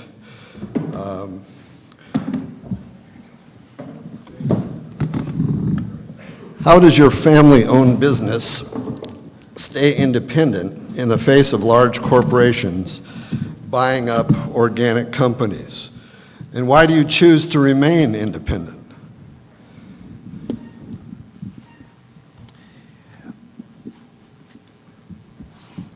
I think the message you've been hearing up here has been about principles, and that being an important part of really running the business. And so I think for us, as a family, focused on those principles is really rewarding for us as we see the business grow. And there's a lot of emotional value that's created in that. I think the other point the tension there is that you have to honor the resources that you use. And what that means is that as a company, a farm, or your business, you have owners, you have the people, the managers, you have the folks, the laborers, and you have the land. Those are the 3 important resources that must be addressed, and you must return to them value. And for us, we continually work to create value for those resources. The family loves the business and has a lot of pride in it. But in the long term, it's also important that the owners get some kind of a return. And the fact is, as long as we can, talk to our family about that issue, tell them how that works, and let them see the results, that is a really unifying method, along with them seeing the bounty and the emotional value of the business. So I think for us, those are some of the issues that help to keep us independent. David, how does your family deal with ownership issues and people banging on the door, I suspect, that might be wanting to acquire you from time to time? Yeah, I mean, pretty much every day. I pretty much just ignore them. I mean, it's just like, I mean, you can just look. Everyone who sells, they lose the mission. It's very rare, and you can just see the GMO fight. It was such a fault line between who's like the real deal and who's not. And as soon as you sell, you can't do you can't fight those kind of fights. I mean, you're beholden to shareholders who want to maximize return, and you know, they're just not into like the bigger picture. So you know, for us, it's all about the bigger picture, and so that we're just never going to sell. Jody, I don't deal with that temptation on a daily basis, and I don't quite know what it would be like, but I suspect you folks at Nature's Path do quite a bit. How does your family deal with keeping the company in family hands and not cashing in to the man? Well, for a while, my dad had a message on his answering machine that said, "Hi, you've reached Aaron Stevens at Nature's Path. If you are calling because you're interested in acquiring Nature's Path, I'm sorry, but we are not for sale." So that That's on the answering machine, you on the said? answering machine, yeah. But I guess when you come down to it, I think that we've been fortunate enough to have a real partnership between my mom and my dad. You know, I think my dad is the idealist, where he's an idealist, he's a visionary, and my mom is always there checking him at every stage. But is this going to make us money?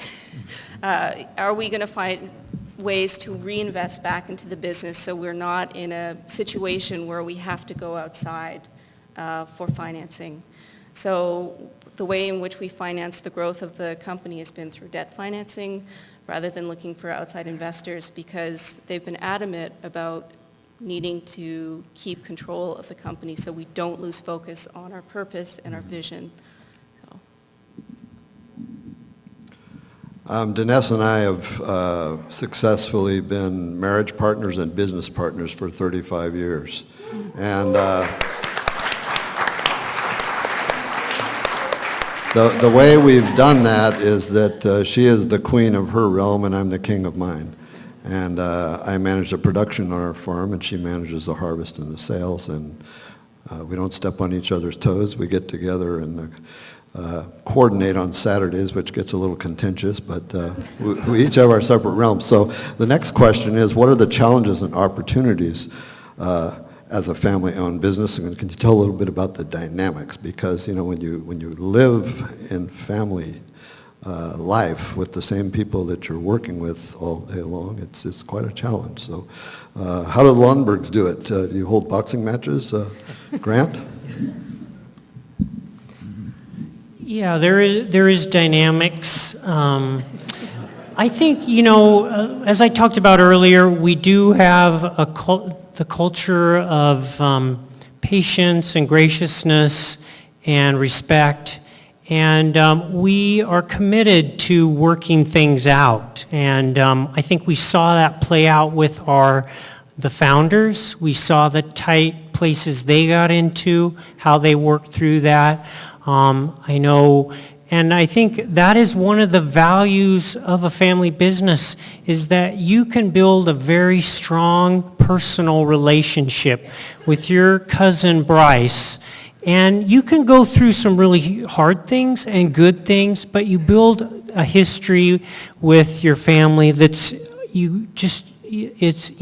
very valuable. And I think, so I think that you talk a lot, you get together, people have to understand where we're going, they have to support that. I would say that as a family business, the challenges change as you go from 1 or 2 owners to maybe 6 owners to 35 owners. The dynamics are different.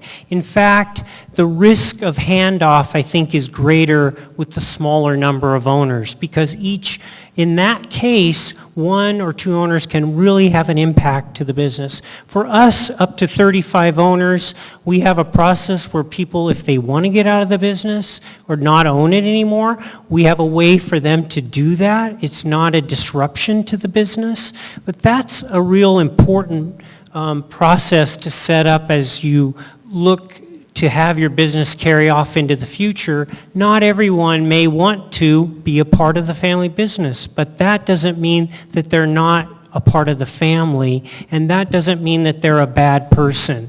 And you need to be able to handle those kind of issues. And so those are the kind of things that we are working on. I think I want to be able to have it when I'm not there anymore. The business still has the same values as we have today, and the people who own and run the business are supporting the mission. And so I think that's the challenge for us. So David, how do the Bronners juggle family and other kinds of business together? Yeah, Jyoti alluded, and Grant as well.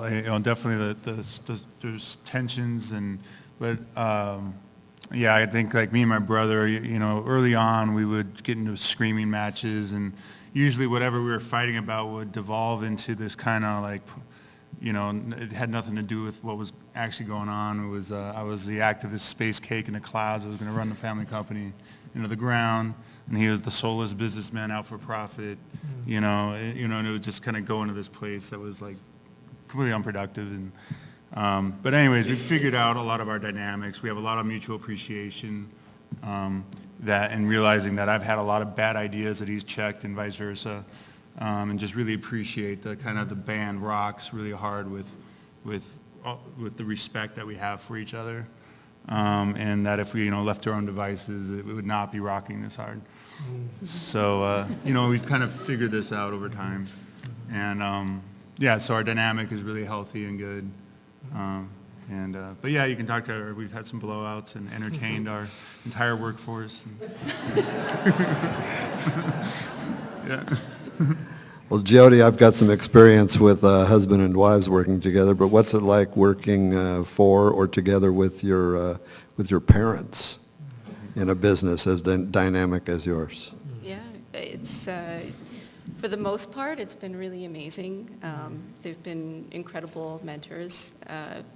And at the same time, there are times when things start to devolve. You might have totally different ideas of where you see things than where they see things, and then you just have to try really hard not to regress into I'm the kid and you're the mom type of dynamic. So when that situation arrives, we usually take some time apart from each other, come back and really focus on, okay, what's really going on? What's this really about?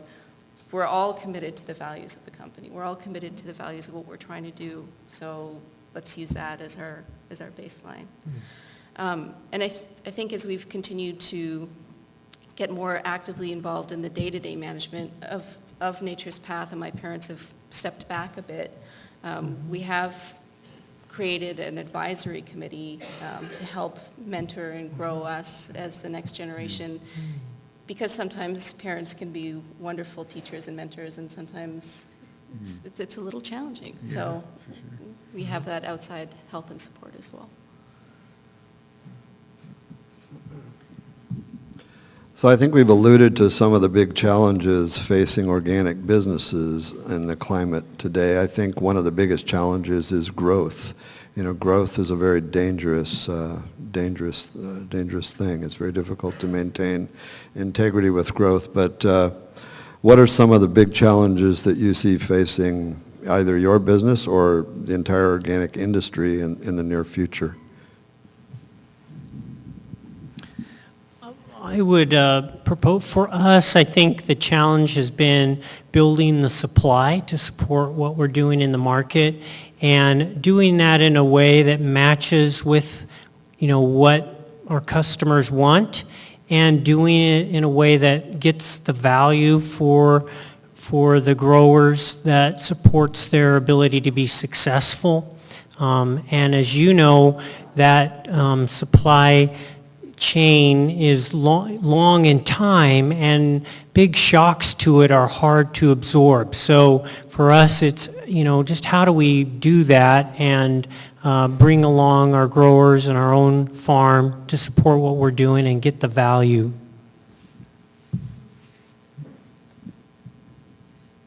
David? Yeah, definitely, just bringing on, farmers in a credible way, in our fair trade grower projects. And we have, our internal control systems. We're having to kick people out, and, and it's just like this tension of like, okay, well, I guess we can't expand as much as we want. You know, the opportunity is there, especially with VCO coconut. I mean, geez, it's red hot, but, you know, we just got to like not expand as fast as we could if we want to keep the, you know, credibility and rigor of what we're doing. So, but that is, you know, I think, you know, sustainable growth is key. I mean, growing, I mean, I think, you know, wealth is power, and that power can be used for great things, but you can just start to sell it out, sell the soul of it if you're chasing the business too much. So yeah, just, you know, making, you know, just pacing the supply to the growth is a key deal. Yeah, I would pretty much say the same thing. I think in addition to echo some of the comments that you made during your talk is in ensuring and enshrining organic integrity as we grow. So we hold the principles of the roots of the movement, the roots of organic agriculture, and it's not lost with scale. You know, I think in Canada, there have been a number of media reports on organic integrity faltering, whether it's false certificates. And so if our customers don't trust organic as a solution to most of the problems that industrial agriculture has created, then we lose the market. So continuing to protect that is vitally important moving forward. Yeah, let me dig into this topic a little bit more, because as many of your competitors are acquired by larger concerns, and in those acquisitions, after a while, sometimes those outfits start cutting corners or even continue to wear the halo of what they once were, and maybe even drop organic altogether and continue to market their product without being even organic, let alone high integrity organic. It must be very difficult to continue to compete in an arena like that. And because as those once family-owned companies move up into a large corporate orbit, then they have much more marketing clout and advertising clout. How do companies like yours manage in that kind of a competitive environment that may be becoming less and less fair and honest? And anybody can comment on this. You don't have to each do so. Yeah, I think it's not actually a difficult thing for us, because it is at the root of our company. It's our reason for being. So faltering on those values isn't an option for us. It never will be. That's the products that we make might change, you know, where we sell into might change, but our commitment to organic agriculture with integrity is at the core of our business. And as I sort of talked about during my presentation, it's one of our key differentiators. I think it's one of the reasons why our customers love us, and because we're able to speak to the values that are still important to them, whereas some of our competitors, you know, their customers hold our values, but they can't speak to them because there's no longer a fit. Yeah, you know, it's funny, it's right. Like, I think, like, you know, we, like, being as kind of activist and, you know, out there as we are, like, we do differentiate ourselves and are rewarded with the customers who are, you know, pretty hardcore. And, you know, a lot of people are really upset and disappointed with what's happening in our industry as, you know, brand after brand, or, you know, sell out. And I'm reminded that I took an animal communication class in college. And I remember, like the real communication is what costs you. Like, you know, it has to cost you, the organism, to be trusted.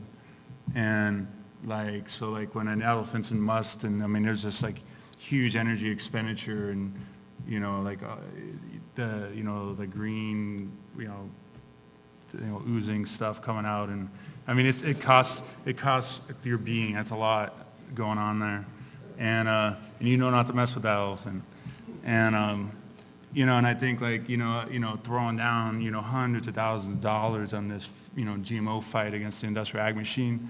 I mean, that's just, you know, you just can't fake that, and it commands respect. And I think the companies that are stepping up and doing it, you know, are connecting with, you know, the hardcore customer base in a way that these kind of brands that have the window dressing are not and cannot. So.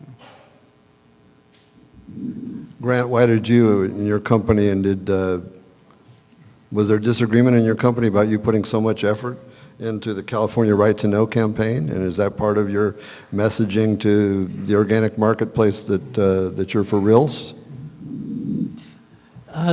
Yeah, there was no discussion other than we want to support that.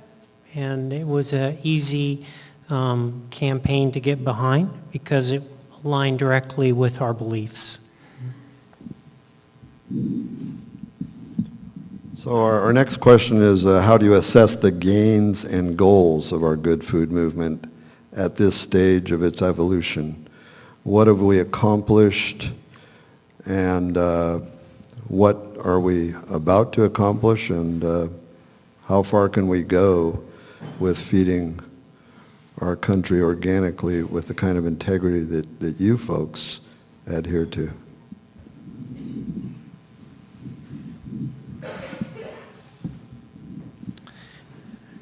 Well, that's a big question. I think that I have to answer that, maybe from more of a personal place.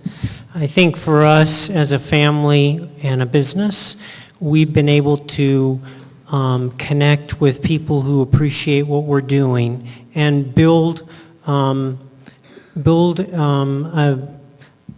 supply system to feed those people who appreciate what we're doing. And so I think it starts there. And but like with this conference, I think it started almost 35 years ago or something like that. There was just a few folks at it, and it's grown, and I think that awareness is building, and that's exciting. So it's hard because there's always the how are we going to feed the world question. But I think we just have to work at our own, where we can have impact, and I think that's what we're doing. Yeah, I mean, I think, that, we have no choice but to feed the world organically. I mean, the resource base that drives the industrial ag machine is going to run out, soon. It's like another 100 years. So, I mean, we have no choice but to figure this out. And I think the question is, are we going to figure it out in time, or are we going to kill the soil, or are we going to just pollute everything to such a, an irreparable extent? And I'm confident, that organic systems, I think we have to, collectively learn to eat a lot less meat and spend, I think like Ronnie Cummins would say, eat half as much and spend twice as much, to get to a better sustainable level on that side than the other side, like you're saying about biofuels. I mean, 40% of the corn crop right now is going into our cars. I mean, it's ridiculous. So, I mean, I really do think that, properly managed organic systems can feed the world. And, and I really like this GMO fight. I mean, it's just one, it's just the tip of the industrial ag iceberg, but I feel like it is a tipping point. It's winnable. The whole GMO pesticide issue goes hand in hand.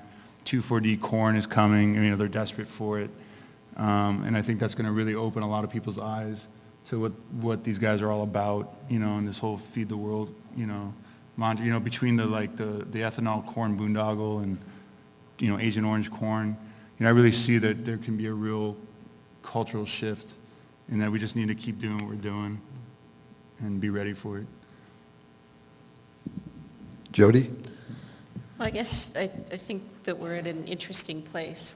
On the one hand, we have generations of farmers who are retiring who maybe don't have succession plans, or people in their own families who are willing or interested to take over the family farm. And we have younger farmers who want to get into farming who don't necessarily have the financial resources to purchase land.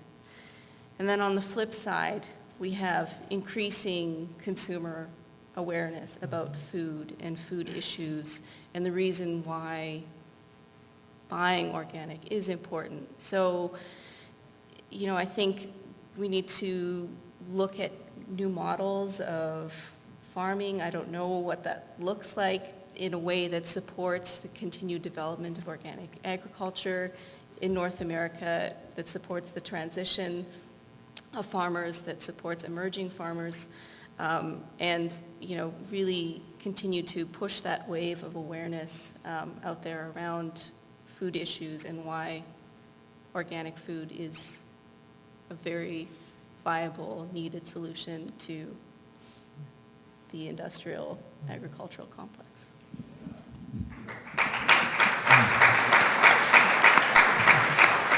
Jody, could you tell us a little bit about what kind of model of farming you might be encouraging on the 2,200 acres of productive land that you purchased and are allowing other farmers to work? Could you tell us what's going on there? Sure. So we purchased land in Saskatchewan, and we purchased it strategically next to existing organic farmers that have been growing grain for us, that had excess capacity and ability to grow more, but didn't have necessarily the financial resources to buy the land. So we bought the land, and they do the management of it. They own 2/3 of the crop. We own 1/3, and we have an agreement that they sell it to us first. But other than that, they can sell it on the market if we can't buy it. So. Well, our farm adheres to a business philosophy called, or that says there's always room at the top. And I think all three of these companies are the cream on the milk can of the organic business. And one thing I've noticed from all three of their stories is some kind of an ability to communicate to their customers, who they really are and what the depth of integrity they are. I'm particularly fond of Dr. Bronner because we have this practice of, in our wholesale boxes of produce, you'll find a little flyer in each of them with us, in which I share or impose my views on agriculture and issues around food. And Dr. Bronner certainly takes advantage of that. And I can tell each of these companies does. But could you just maybe, I know how Dr. Bronner's does it, but Garth and Jody, could you talk a little bit about how you manage to communicate that integrity to the large markets that you serve?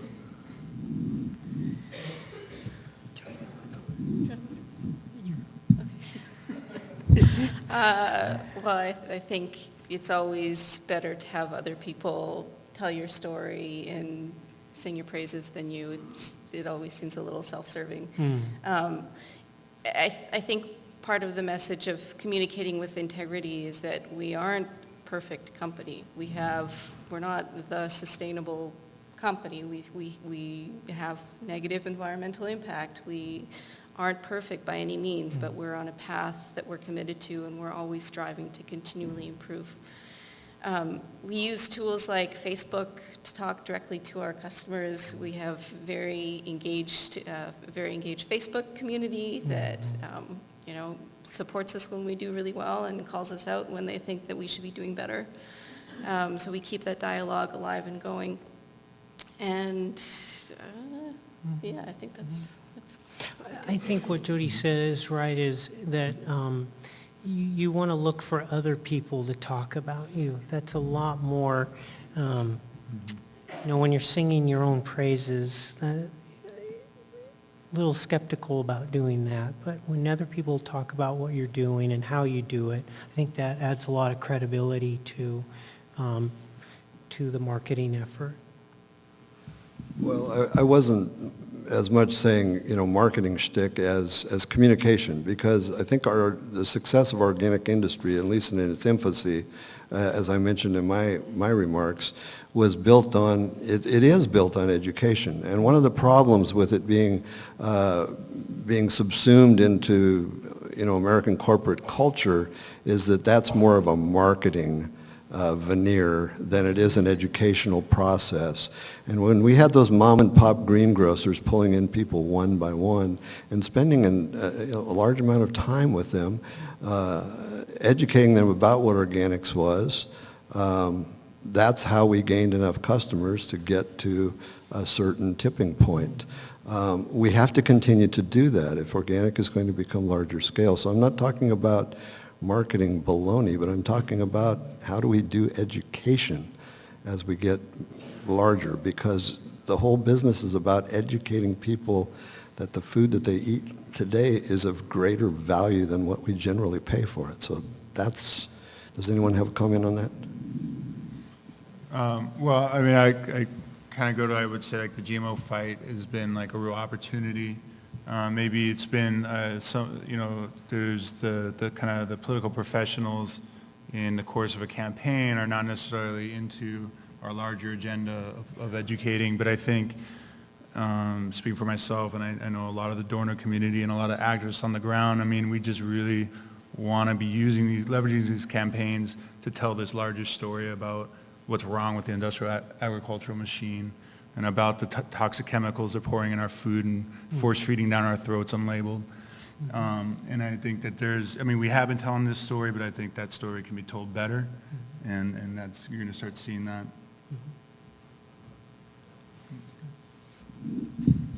Does anyone care to share any final comments on? I think,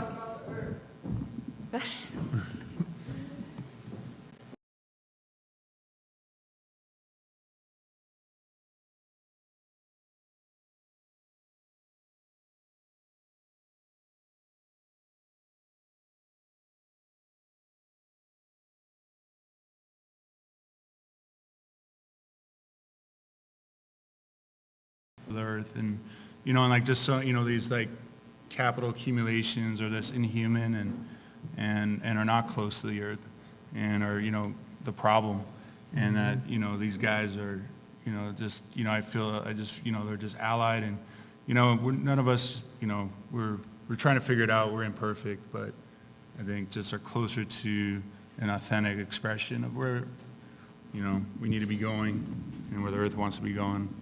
And, you know, and just Gaia consciousness.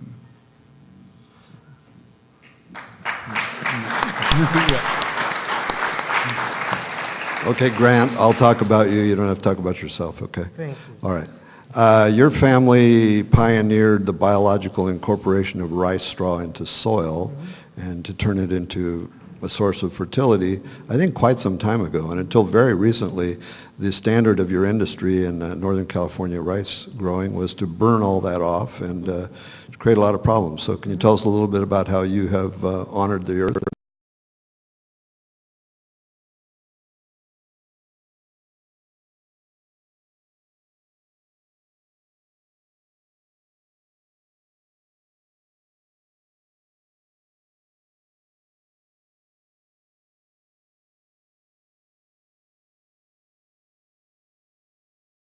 Was that the industry would burn the rice stubble.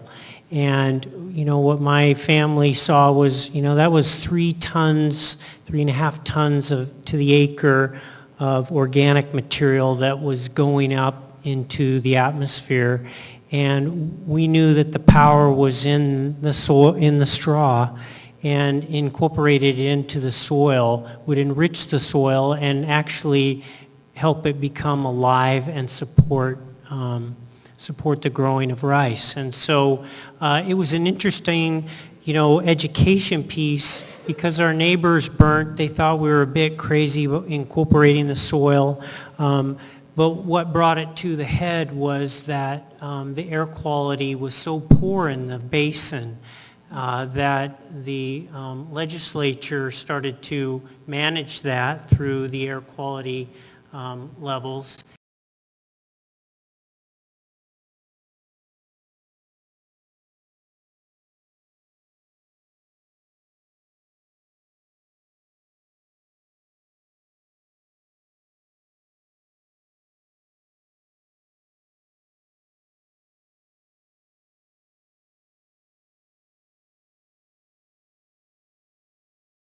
Field to work the rice stubble into the soil.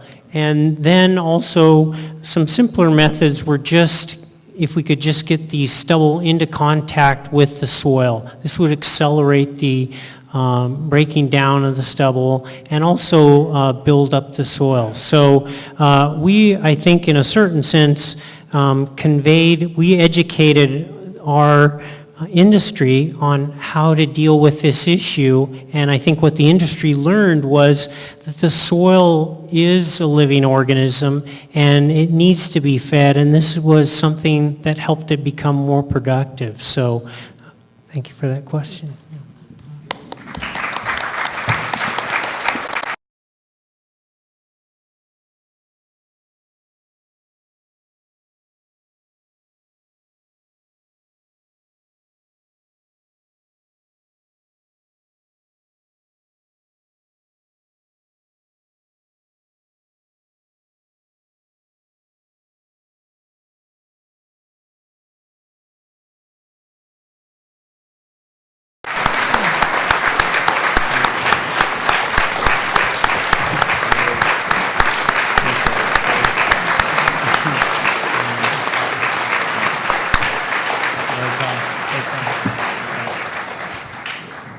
Thank you all. Thank you, Tom, for pinch hitting. That was wonderful.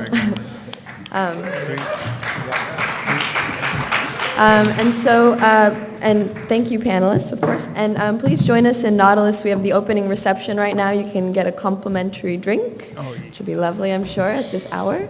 And we have an exhibit on corn and culture, which I think will be really cool. So, and just a small note, again, fellows, please come up to the front. And if Tammy Rydell is here, come up to the front as well, please. Thank you.